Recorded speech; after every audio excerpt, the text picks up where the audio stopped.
Bonjour Thérèse, merci d'être avec nous aujourd'hui. Bonjour Manon. On est Merci sur à un, vous de me recevoir, c'est un plaisir. on est sur un nouvel épisode de notre série Mieux vivre avec une maladie chronique. Toi, tu es psychologue. Est-ce que tu peux te présenter en quelques mots sur ton parcours, ton lieu d'exercice? Qu'est-ce que tu fais aujourd'hui? Alors, ce que je fais aujourd'hui n'a rien à voir avec ce que j'ai fait il y a 15 ans quand j'ai commencé mon travail de psychologue, justement.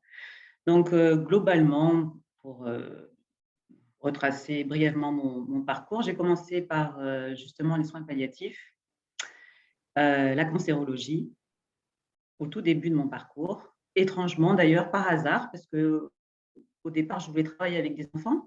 J'avais fait psychologue du développement pour ça, pour ces raisons-là. Et je me suis retrouvée donc en cancérologie et en soins palliatifs. Ça n'a strictement rien à voir avec la Mm. choucroute au départ. Mais bon, voilà, j'ai beaucoup aimé travailler à domicile dans un premier temps en HAD. Et comme je travaillais, donc j'intervenais auprès des familles à domicile, j'ai décidé de faire une formation de thérapeute familiale. Et cette formation m'a amenée aussi par hasard à travailler en toxicomanie, voilà, parce qu'ils cherchaient un thérapeute de famille, donc à Paris. Je suis montée à Paris pour faire ce métier-là que j'ai beaucoup aimé. J'ai continué en parallèle de mon travail en cancérologie dans un Ok. autre registre. Et puis, j'ai eu envie de revenir chez moi dans le sud, voilà. Et du coup, je me suis installée à Toulon et maintenant, je travaille dans une maison d'enfants à caractère social. Voilà, vous voyez, donc c'est un Un parcours parcours effectif. un peu étrange, a priori. Mais du coup, je suis maintenant, je travaille dans ce que je voulais faire à la base, voilà, avec les Ok, enfants. super. Et Voilà. tu parlais du coup de cancérologie, de personnes que tu accompagnais à domicile. Du coup, tu as accompagné en effet des personnes qui étaient atteintes de cancer, mais aussi en fait finalement avec ta thérapie, la thérapie familiale, tout l'entourage. Est-ce que tu peux nous parler un petit peu des personnes que tu as accompagnées et quelles pouvaient être aussi les difficultés qu'ils rencontraient, pourquoi ils avaient besoin d'un accompagnement? C'est un vaste sujet. Pour essayer de répondre brièvement à ta question, les personnes atteintes de cancer, déjà, elles parlent souvent d'ailleurs d'un tsunami, hein. C'est d'ailleurs pas que les personnes atteintes de cancer, hein, je parle aussi des personnes qui ont eu l'annonce d'une maladie chronique grave, comme le diabète, par exemple, avec lesquels je travaille aussi, les insuffisants cardiaques ou respiratoires. Mhm.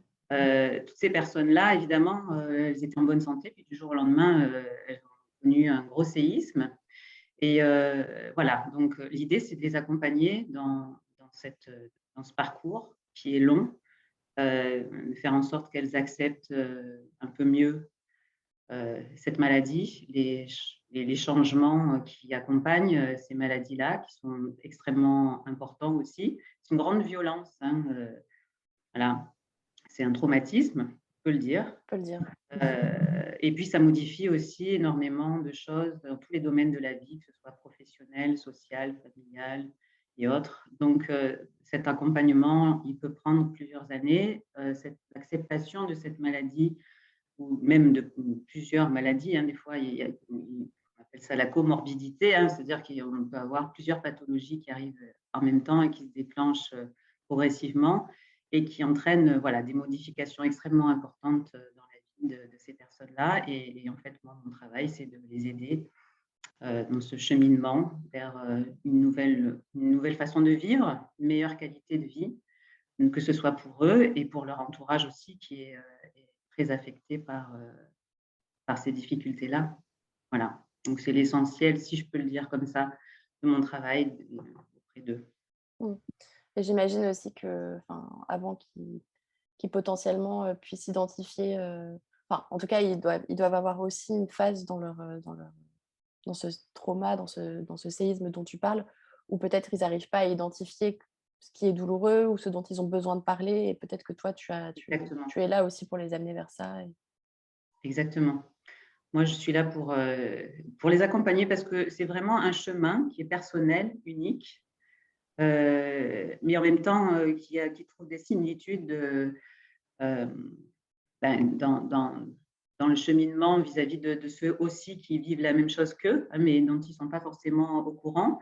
Voilà. Et c'est pour ça que je travaille aussi en groupe avec ces personnes. Voilà. Je travaille avec leur famille, je travaille avec eux individuellement et je travaille également avec eux en groupe pour qu'ils puissent mettre en commun aussi leurs difficultés, mais également euh, leurs outils, si je peux le dire comme ça, pour vivre mieux, hein, pour s'accompagner les uns les autres, pour se donner du courage aussi.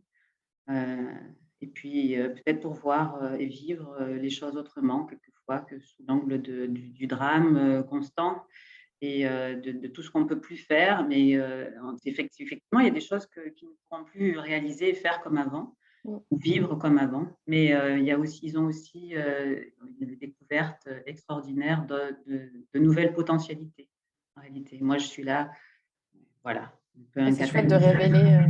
Voilà, révéler simplement. ces côtés positifs, quoi. C'est ça, exactement.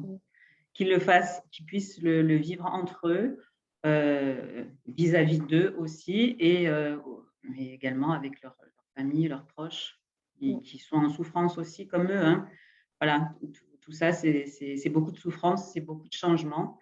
C'est d'autres façons, d'autres manières de vivre et de voir la vie aussi. Et c'est souvent des personnes qui sont des exemples pour moi, par exemple, qui suis professionnelle et qui travaille auprès d'eux, mais aussi pour leur famille et leur entourage. Et ils n'ont pas forcément conscience de ça, d'ailleurs, parce qu'ils se battent beaucoup. Ils sont pris dans leur charge à eux et dans leurs difficultés et dans leur besoin de s'en sortir, mais ils n'ont pas non plus conscience qu'ils sont différents pour leur entourage et qu'en fait, ils ont un impact sur leur entourage aussi. Et c'est ça, très important. c'est une prise de conscience qui se fait tout au long du travail avec toi, C'est j'imagine. ça. Ok. Et sur les profils des personnes du coup, que tu accompagnes et qui sont atteintes d'un cancer, c'est différentes formes de cancer ou est-ce que tu identifies des difficultés différentes, des fois, parfois aussi entre les personnes Quand je travaille en groupe, je travaille avec toutes sortes de cancers, Ok, sans distinction, d'accord. les hommes et les femmes, quel que soit le type de cancer. En fait, on se rend compte que les difficultés sont assez similaires, sur certains points, bien sûr, et sur d'autres, non, hein, parce qu'évidemment, il y a toutes sortes de cancers et il y a toutes sortes de protocoles de soins, de handicap, entre guillemets, hein. Voilà, les écueils sont différents, ils se Et sur manifestent les... différemment, mais Ouais, ok. oui, pardon. Pardon, excuse-moi, je t'ai coupé la parole.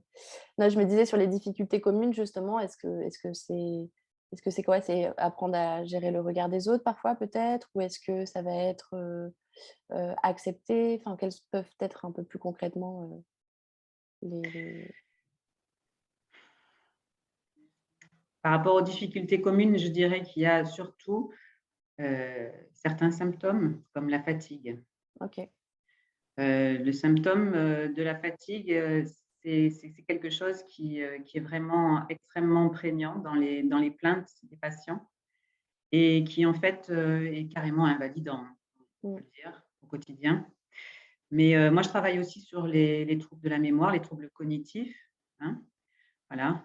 est-ce que tu peux Surtout, nous en dire un petit peu plus sur ce que ça veut dire, trouble cognitif? oui, bien sûr. Les troubles cognitifs, en fait, c'est tout ce qui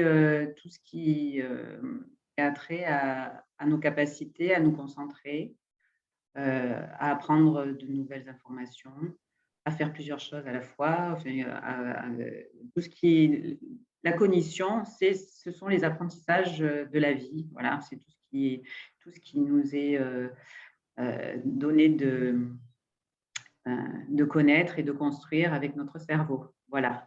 Notre cerveau, il est extraordinaire, il s'adapte beaucoup, mais aussi il est fragile et il doit s'adapter à ces nouvelles donnes que sont la maladie et ses traitements et ses changements dans la vie. Donc, effectivement, il est souvent très impacté par la maladie, justement. Et de fait, sa manière aussi de se défendre, c'est aussi enfin, comment dire, non pas de se défendre, mais pour éliminer un petit peu tous les produits toxiques qui l'envahissent, et ben, il travaille énormément et ce travail qu'il fait pour essayer de s'adapter à tous ces changements, et ben, le fatigue énormément, on va dire ça comme ça. Du coup, c'est très impactant cette fatigue et très invalidant aussi. Je travaille beaucoup là-dessus, sur ces symptômes-là, notamment sa spécificité dans le cancer. D'accord. Je me rends compte en travaillant avec d'autres types de pathologies que la fatigue intervient absolument dans toutes les pathologies chroniques. Ouais. Voilà. C'est de toute façon un symptôme invalidant majeur. Ouais, pour toi, c'est un des symptômes majeurs. Oui, Mm. oui. Et puis, de fait, parce que de fait, ça impacte aussi la cognition, donc notre capacité à nous concentrer et avoir une vie, si je puis dire, comme avant, c'est-à-dire à être présent à ce qu'on fait, à faire plusieurs choses en même temps, trouver ses mots, voilà, et avoir une vie, entre guillemets, vous voyez, comme là, je suis en train de parler, et voilà, les personnes qui ont le cancer, par exemple, elles ont beaucoup plus de mal à trouver leurs mots, avoir une conversation fluide, légère, tout ça, sans au bout d'un moment faire comme moi, c'est-à-dire chercher ses mots et se retrouver devant le frigo et se dire qu'est-ce que je suis venue faire, et se retrouver pour la 10e fois devant le frigo à nouveau, tout en ayant oublié systématiquement à chaque fois et à chaque retour la raison pour laquelle elles étaient devant le frigo. Voilà, entre autres. Voilà, c'est essentiellement ce sur quoi je travaille, donc ces troubles cognitifs, ces troubles de l'attention, ce brouillard mental, comme on l'appelle, et qui est aussi, comme la fatigue, un symptôme invalidant dans la maladie chronique, notamment dans le cancer. Et toi, c'est quelque chose que tu as identifié chez ces personnes-là, mais c'est ce qu'elles te rapportent aussi, en fait, principalement, c'est les principales difficultés qu'elles traversent au quotidien.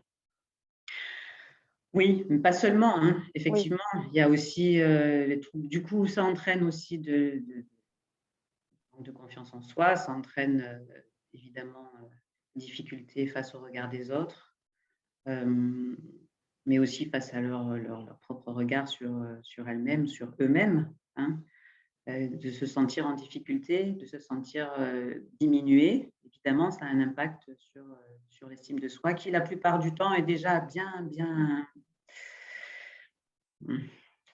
abîmée, si on peut dire. bien abîmée, merci pour le mot, hein.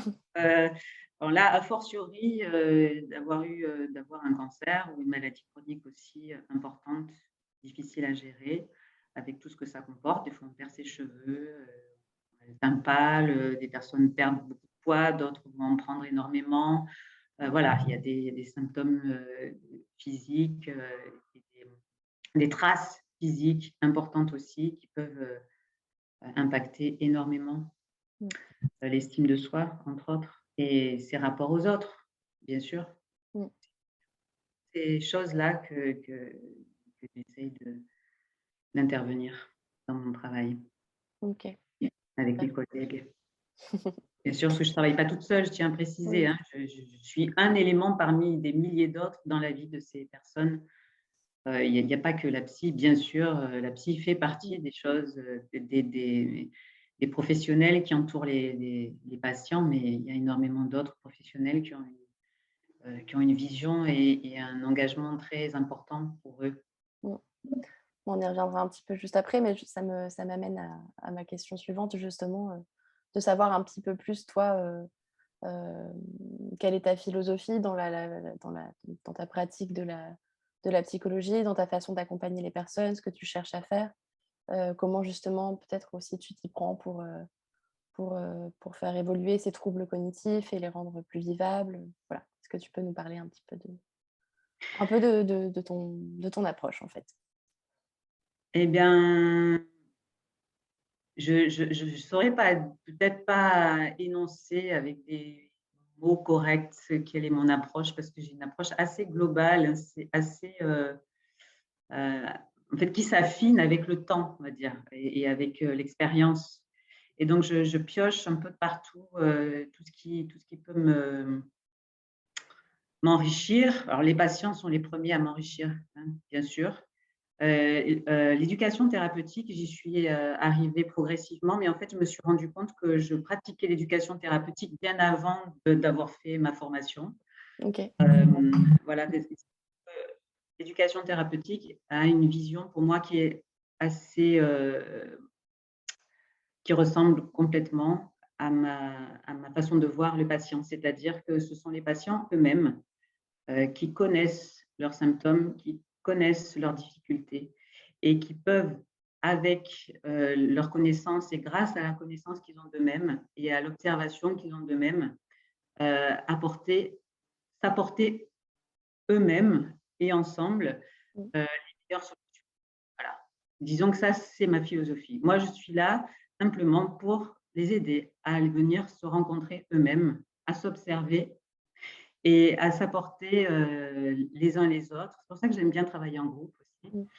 parce qu'ensemble, on réfléchit des fois mieux. On apprend aussi à s'écouter soi-même, mais aussi à écouter les autres, et ça enrichit forcément notre réflexion, mais aussi notre humanité. Mmh. Voilà. Moi, j'ai une approche plutôt humaniste, philosophique, on va dire aussi, hein, la vie. Moi parce que j'ai travaillé en soins palliatifs, ça m'a beaucoup aidée, hein, Mmh.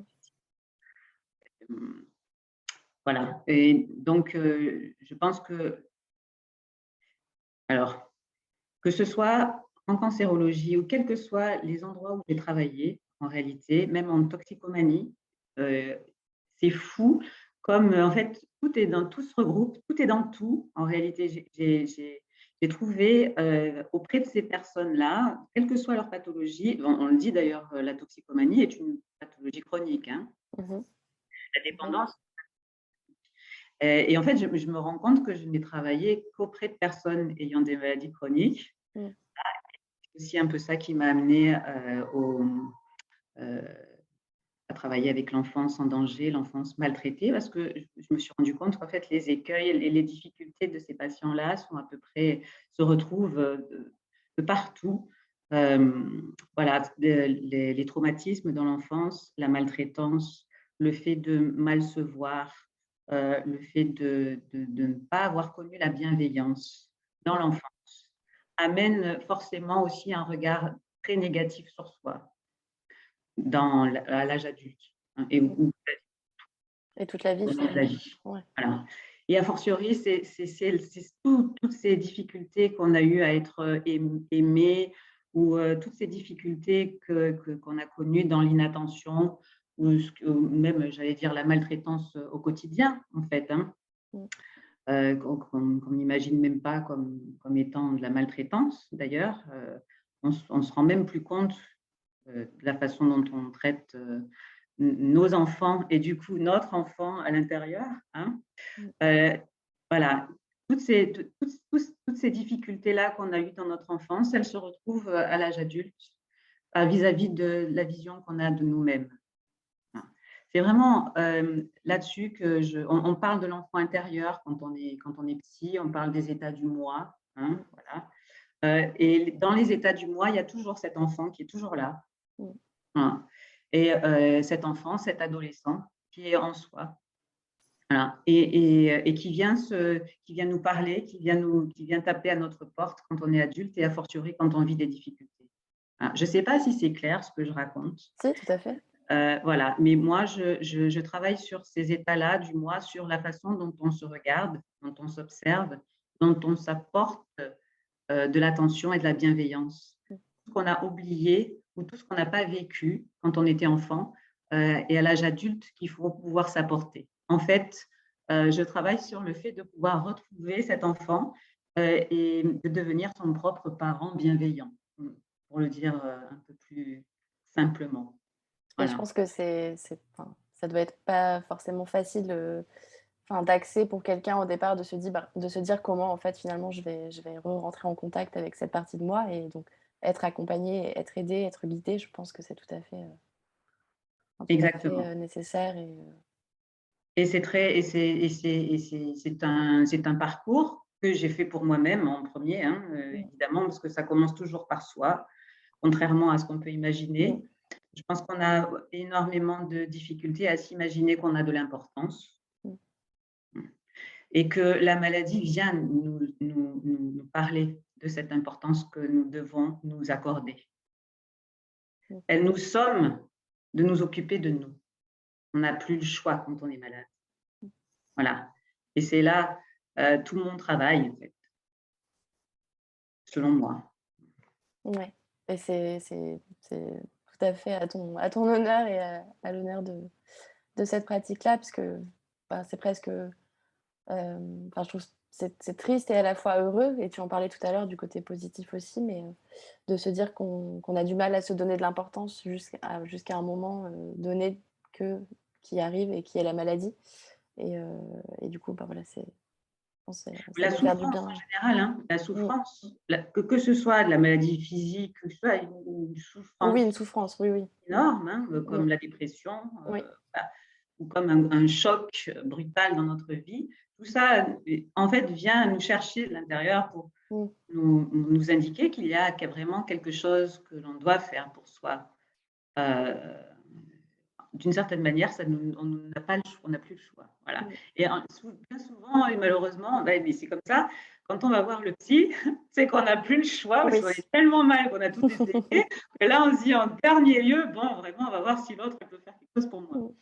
Mais Et justement, est-ce que la prévention ne devrait pas arriver un petit peu avant et est-ce qu'on ne devrait pas justement se donner un peu plus d'importance tout au long de notre vie et ce serait intéressant d'avoir plus d'outils justement pour y arriver exactement, et pas attendre le dernier moment, qu'on soit dans une exactement, souffrance, enfin physique ou psychique mmh, extrême, oui, mais c'est tout à fait ça. mmh, Voilà pourquoi je suis retournée, dans mon travail avec les enfants. mmh.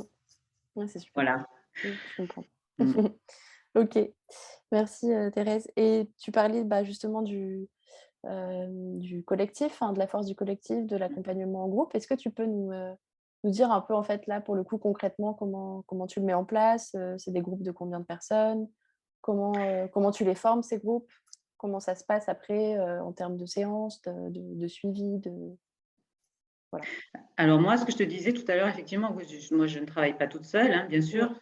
On fait rien tout seul, donc je travaille depuis une dizaine d'années maintenant, avec la Ligue contre le cancer, mmh et en fait, une série de circonstances m'a amenée à me préoccuper justement des troubles cognitifs, des troubles de l'estime de soi, et de la fatigue.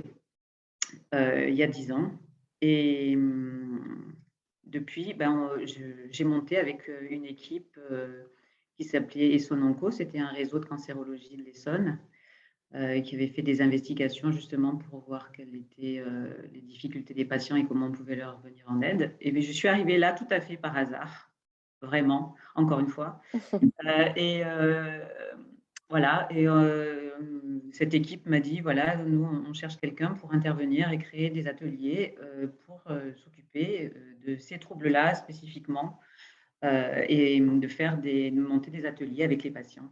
Donc ce sont eux qui apportaient les patients, si je puis dire, parce qu'ils étaient mmh, un peu de cancérologie, que, la Ligue des Yvelines a repris et avec lequel je travaille toujours. Et Sonanco a disparu, mais la Ligue, m'a gardée. OK.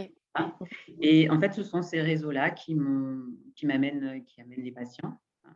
Heu, Quand on leur parle troubles cognitifs, estime de soi, ça parle tout de suite. C'est des c'est des symptômes que les patients ressentent, tellement, fortement qu'ils s'inscrivent, il y a des listes d'attente énormes, Mmh. voilà, il faut le savoir, et il y a très peu de réseaux pour le moment qui s'occupent de ces troubles-là. Voilà. Mais j'ai espoir que ça change. Oui, Voilà. on espère. Donc, c'est avec ces réseaux-là que j'ai accès aux patients, bien sûr. Et donc, on a monté des ateliers depuis déjà 10 ans, de groupes fixes, on appelle ça comme ça. Hein. On constitue un groupe d'une dizaine de personnes D'accord. qui vont se voir sur plusieurs séances. Au départ, on faisait des séances, une séance par semaine pendant 2 mois. Donc, ça faisait c'est 8 séances à peu près. Ça, c'était quand on s'occupait de l'estime de soi, des troubles cognitifs. On fait des exercices ludiques ensemble. Et ce sont des ateliers qui gèrent l'information donnée aux patients sur leurs symptômes. On s'occupe de leur dire, de leur expliquer du mieux possible d'où ça vient et comment on peut y remédier, en fait. Voilà. Donc, c'est très interactif, Ouais. ludique. Voilà, c'est un petit peu à mon image. C'est moi qui les ai montés, qui les ai créés. Je sais qu'il en existe d'autres, fabriqués par d'autres psys et qui fonctionnent aussi très bien. Voilà, mais les ateliers que j'ai montés fonctionnent depuis 10 ans et ils ne désemplissent pas. Je suis ravie de ça. Je suis ravie de rencontrer toujours des patients. Jusque-là, je faisais ça en présentiel dans les Yvelines. Et maintenant, depuis le confinement, je les anime en visioconférence. Ok. Voilà, qui fonctionne aussi très bien. Ouais. Ça fait ses preuves Voilà. aussi. Ouais. Ah ouais.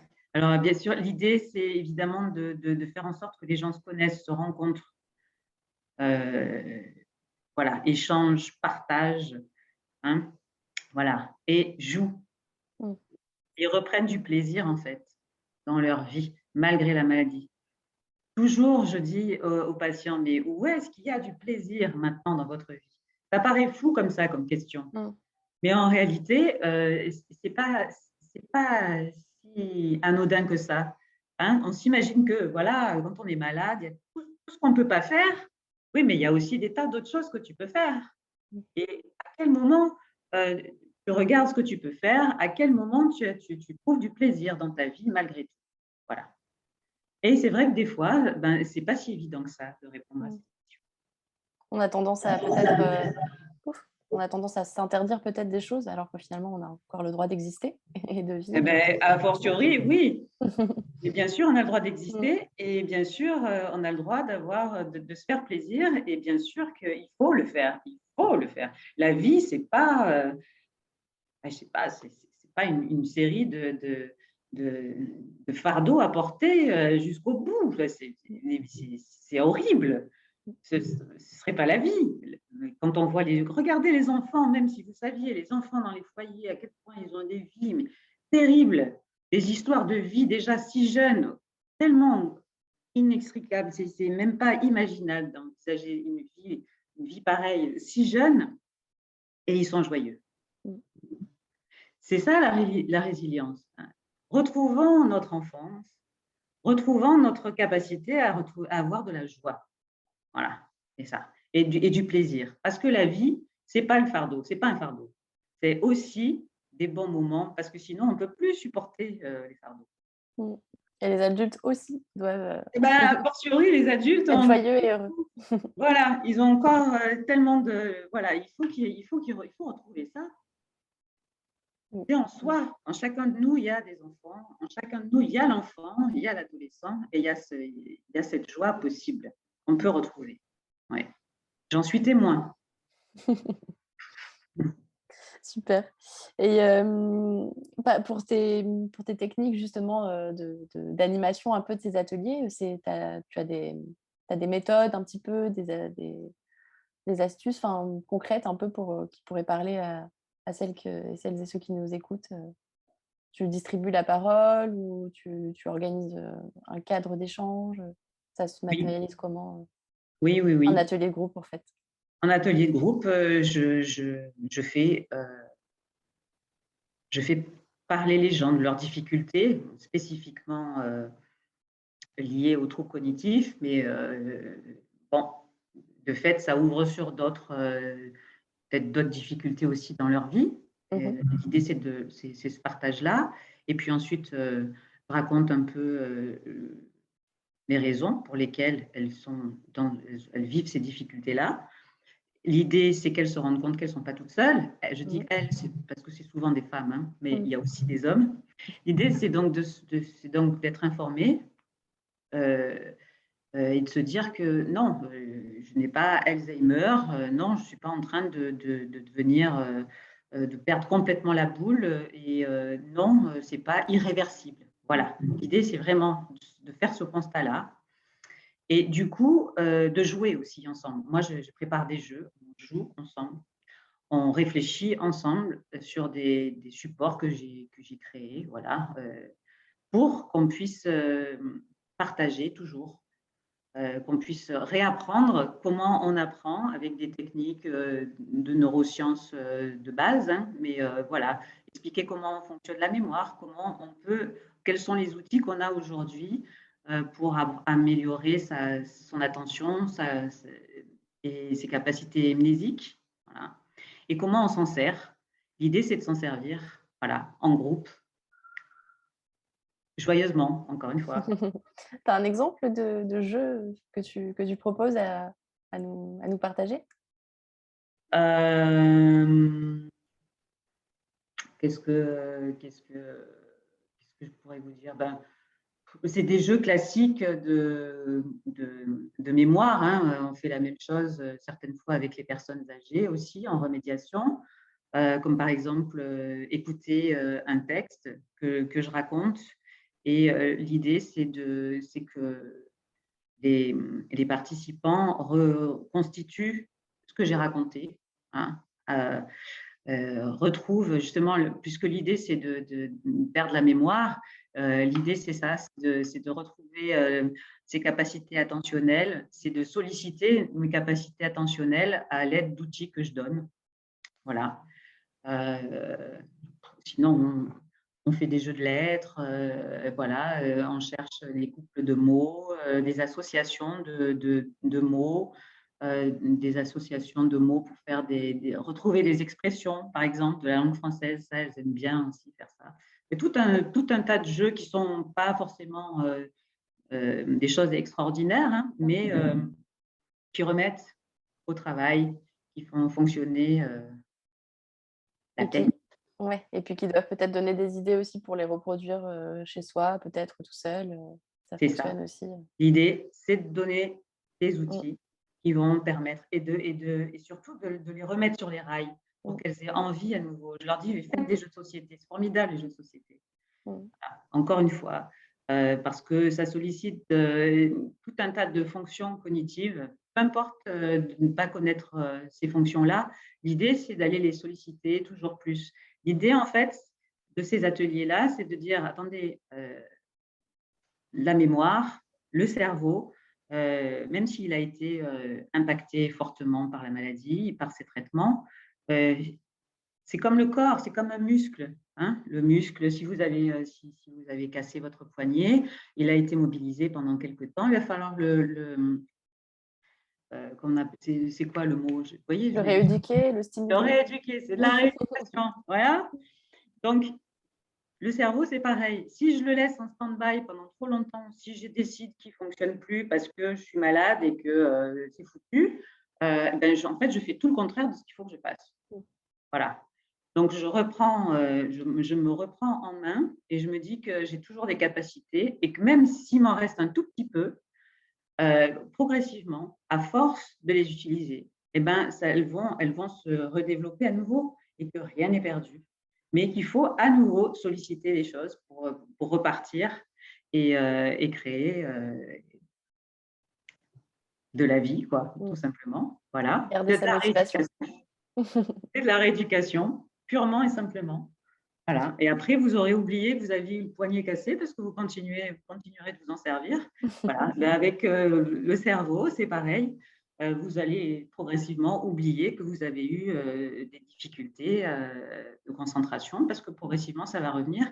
Et surtout, même quand on éprouve des difficultés, même si on n'a plus les mêmes capacités qu'avant aujourd'hui, demain, ce sera différent. Et avec le temps et avec un peu de patience et de la bienveillance vis-à-vis de Mmh. soi-même, on en Ne revient pas toujours oublier. là, n'est-ce pas? Hein?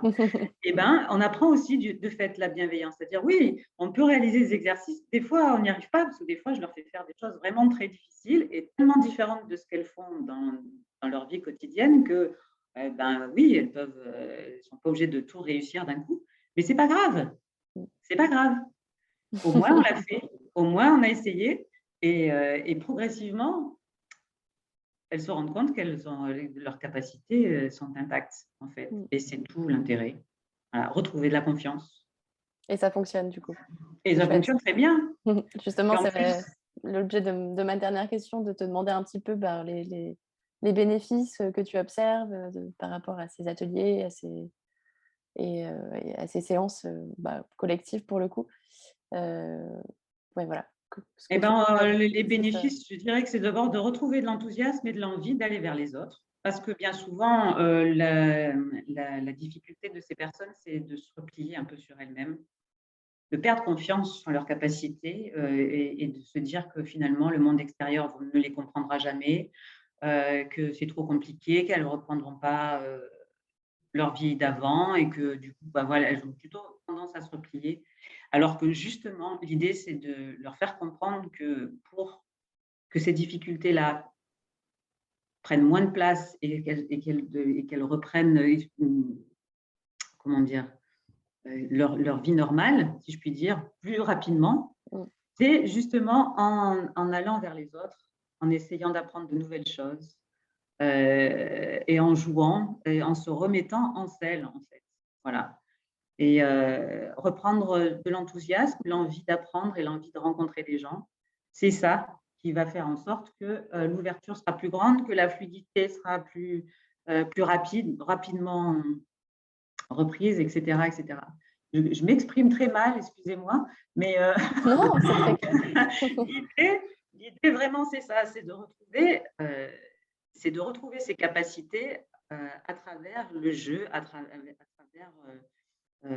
la joie et l'enthousiasme, voilà, et de pas s'arrêter sur le négatif, hein. Mm. Pas s'arrêter sur ce qu'on n'arrive plus à faire et de se rendre compte qu'on a encore des tas de choses qu'on peut faire, voilà, et qu'avec très peu d'outils, on peut retrouver ses capacités et beaucoup plus rapidement que ce qu'on croyait, voilà.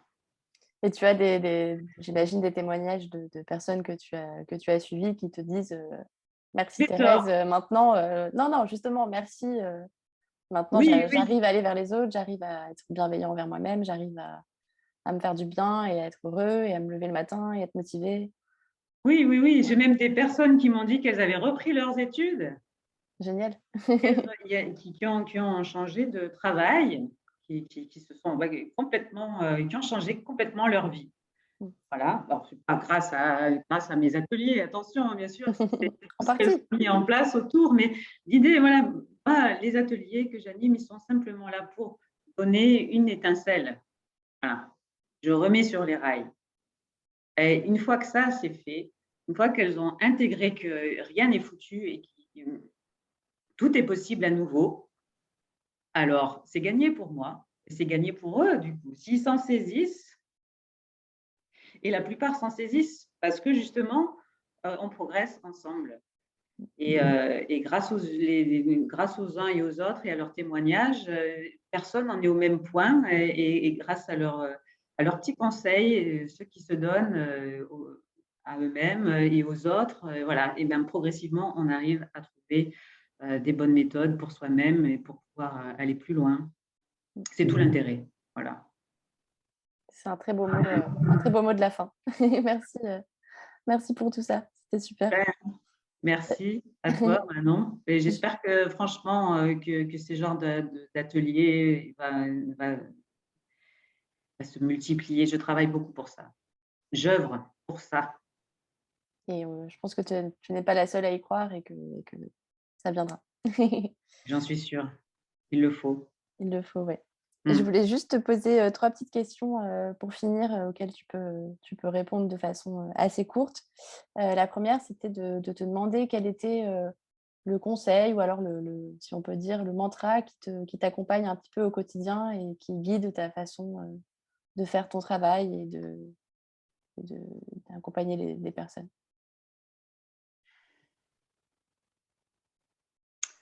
De mantra, j'ai pas. Mais disons que plus j'avance et plus je me rends compte que la vie est tout à fait extraordinaire et qu'elle apporte.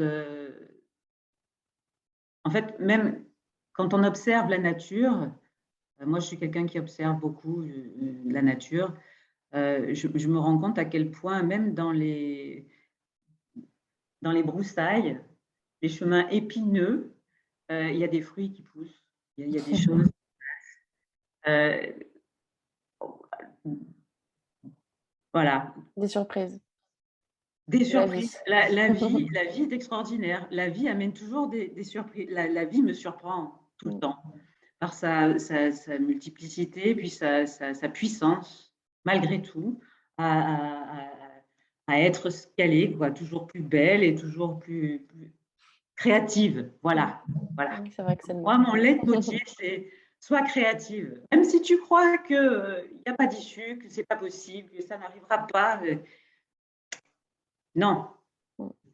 Si je reste créative, ouverte, si je me défocalise, si je me décentre de ce trou, si je puis dire. Hein. Si je regarde en bas, c'est sûr, peut-être que je ne trouverai pas beaucoup d'intérêt, d'avantages et de possibilités de voir plus loin. Par contre, si simplement je lève la tête,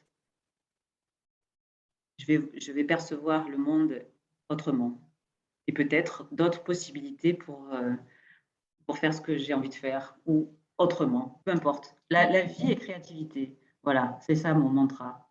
Et je viens de le créer là maintenant. C'est ton mantra et finalement, c'est celui que tu recommanderais peut-être à Ah, celles et ceux qui nous écoutent aujourd'hui. exactement, exactement. La créativité, c'est la vie. Et c'est la vie en chacun de nous. Et elle s'observe partout, tout le temps, en chaque personne, en chaque particule de l'univers. Et c'est extraordinaire. Il suffit d'y être un peu attentif pour se rendre compte que, waouh, en fait, je ne sais plus quel ministre disait, et j'ai adoré d'ailleurs cette parole, elle disait la vie est a beaucoup plus d'imagination que moi. Mm. C'est ça. C'est vrai. Donc il faut lui faire confiance. On va essayer. Ouais, Ou pas le faire plutôt. ouais, ouais, ouais. Et une dernière question, c'était de savoir si tu avais une ressource, un livre, un film, un documentaire à partager, enfin, que tu aurais envie de partager avec nous. Oui, moi, mon livre de chevet, c'est Le Petit Prince de Mm. Saint-Exupéry. Voilà. Et j'aime l'art profondément parce que, tu vois, par exemple, il y a, il y a certains tableaux que je trouve extraordinaires et c'est la même chose pour les récits comme Le Petit Prince. C'est-à-dire que, est-ce que tu te rends compte, il y a un tableau, par exemple, je sais plus, je crois que c'était Degas, enfin, bref, je sais plus, ou Renoir, je ne sais pas. Bref,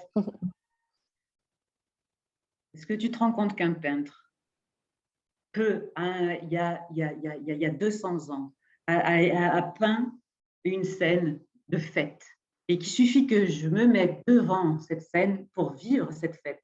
Pas et que dans cette image apparemment figée, euh, eh ben, je vois la vie encore aujourd'hui, 200 ans après, intacte. Mm. Voilà. Eh ben, pour moi, Ouais, c'est l'art, assez puissant. la création, c'est ça. Voilà, et je le vois aussi dans Le Petit Prince. Pour moi, c'est mon livre de chevet, c'est ma ressource. C'est cet homme a réussi à faire la magie de nous parler et dans 500 ans, je suis sûre qu'il nous parlera toujours de la vie et de sa vision à lui de la vie. Voilà, des relations, etc. Et je trouve, euh, je trouve ce livre poétique, beau, Mm. doux, il me touche. Et même si je l'ai lu 300 fois, eh ben, à chaque fois, il va me toucher et à chaque fois de façon différente. Voilà. Et par rapport à ce que je vis aussi, très certainement. En tout cas, à chaque fois, il va procurer chez moi quelque chose. Quelque chose. Mm. de l'ordre de l'émotionnel. Et voilà, ça fait partie de mes ressources. Mais l'art, en général, est pour moi voilà, une ressource, est- c'est une source intarissable de, de bonheur dans la vie, quoi. Voilà. Et c'est bien de se le rappeler. Merci. Ouais. On va aller rouvrir le Petit Prince d'ici peu. Bah, merci beaucoup Thérèse, ça fait du bien de t'écouter et d'entendre, tout ce que tu as à nous raconter et je te remercie, pour ces échanges. Ben, merci beaucoup à toi. J'espère que ça servira. Oui, c'est sûr. Merci Thérèse, à bientôt. À bientôt. Merci Manon.